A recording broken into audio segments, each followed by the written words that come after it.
สบายดีน้องซื้อสมถาแสงอรุณใสนักศึกษาการแพทย์ปีหนึ่งเมื่อนี้จะศึกษาเกี่ยวกับอ่าการซักยาให้คนเจ็บเนาะซึ่งข้อมูลของคนเจ็บนี้น้องซื้อเถาวันอายุ49ปีอยู่บ้านทองเมืองปากเซ่แขวงจำปาสักเขาหมอวันที่19เดือน6 2025สาเหตุเขาหมอแม่นคนเจ็บไอและหายใจผืดเนาะ อ่าคนเจ็บอยู่ห้องเบอร์1เตียงเบอร์2เดี๋ยวเราจะนำตัวเจ็บ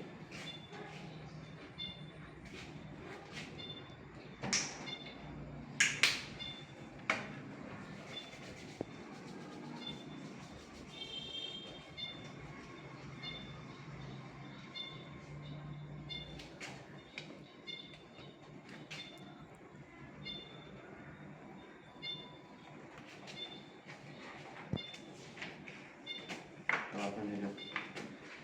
สบายดีพอ หน่วยสบายดี เดี๋ยวหนูขออนุญาตถามซื้อพอเด้อพอซื้อหยังเนาะ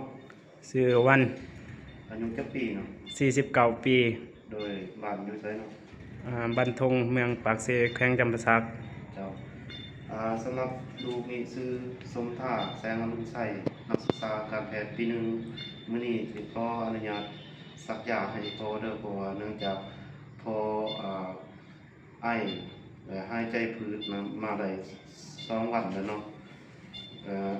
มีหยังจะน้อยลูกสิมาซักยาให้พอโอเค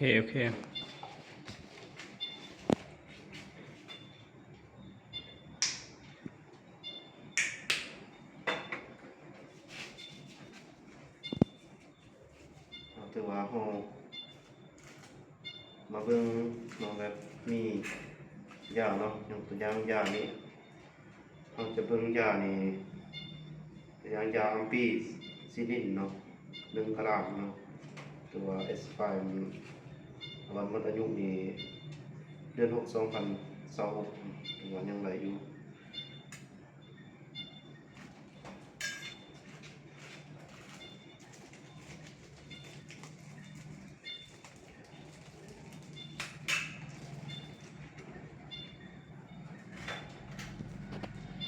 เข็มดูยานี่มันเข็มเบอร์18เนาะ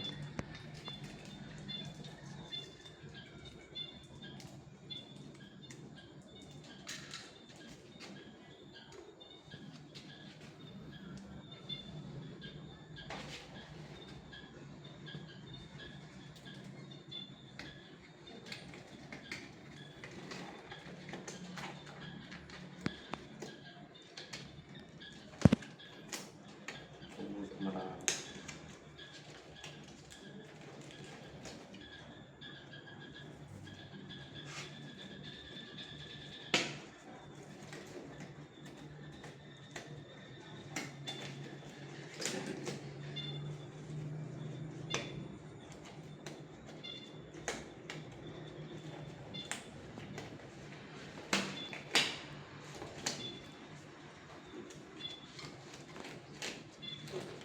บ่มีแปลง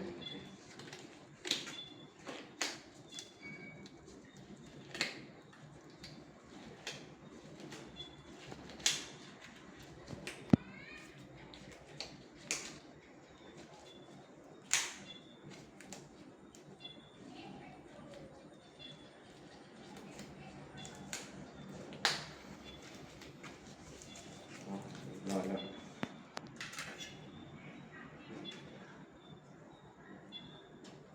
กดบางอย่างครั้งที่2อีก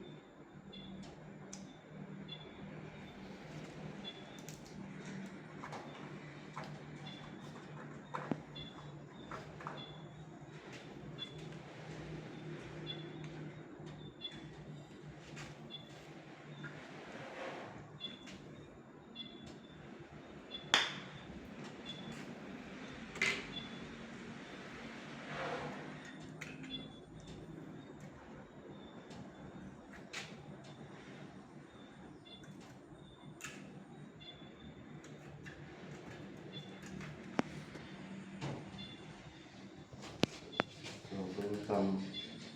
ปลายเจอของเข็มเนาะให้มันถือกับ ตัวเลขของเสด็จเนาะ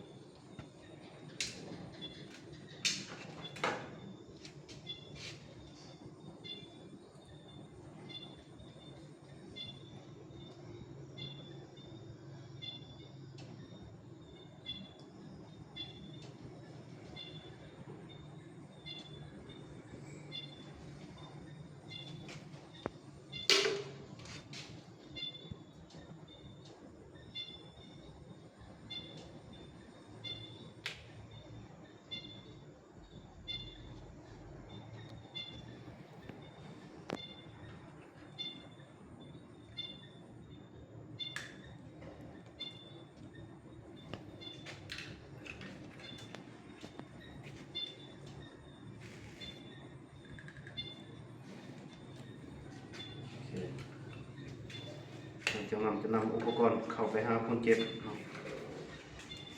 ว่าเขาเบิ่งคือเนาะข้อมูลของคนเจ็บนี่กับยานี่คือว่าถือกันแล้วเนาะ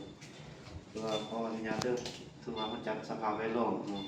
เปิดไผแล้วจัดถ้าให้คนเจ็บนอนนอนท่าที่เราสามารถซักยาได้แล้วก็เรา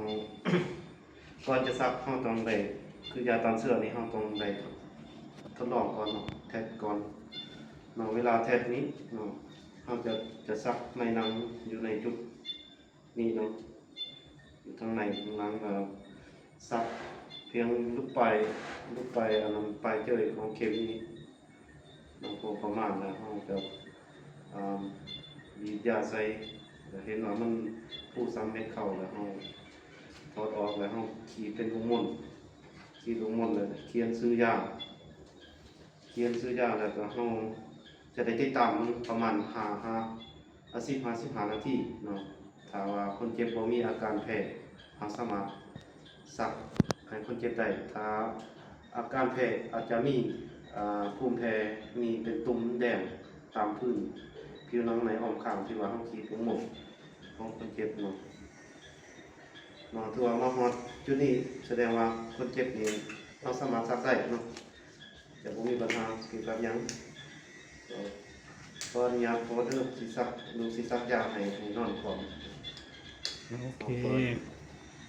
ฝากให้คนเจ็บตัวเฮาแทกหลังจากนั้นเฮาจะแทกเนาะแทก1/4ของอ่า กระโปรงที่เฮาจุดที่เฮาซักเนาะเฮาจะแทกแต่อาลีอัพกระดูกกับอาลีอัพไปหากระดูกเซรั่มเนี่ยแต่หันไปหากอกซิดเนาะถือว่า1/4อยู่เขตนอกตัวเฮาสามารถซักได้เนาะก่อนจะซักเนาะเราจะขาเสื้อเกี่ยวเป็นก้นหอย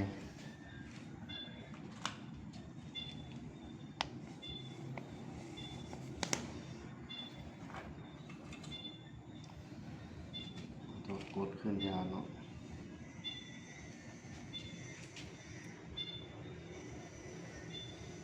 โอเคแล้วก็เนี่ยเด้อพอเด้อเวลาซักนี้เนาะเทคนิคการซักนี่ถือว่าเราซักเนี่ยในมุม60-90องศาเนาะตัวการซักนี่ตัวเราอันนั้นจะนีบอันนั้นผิวหนังให้ขึ้นเนาะซักไว้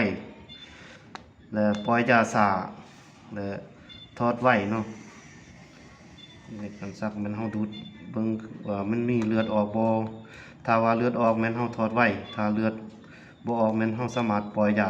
ค่อยๆเนาะตามแล้วเราจะอันนั้นทอดไว้เนาะ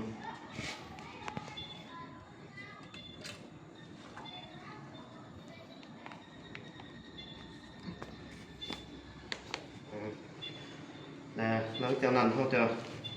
ติดตามขึ้นคนเจ็บเนาะว่า ติดตามคนเจ็บแล้วมาเบิ่งเอกสารขึ้นว่าบางเทื่อว่าคนเจ็บสิมีอาการแพ้บ่หรือว่าให้คนเจ็บนอนพักผ่อน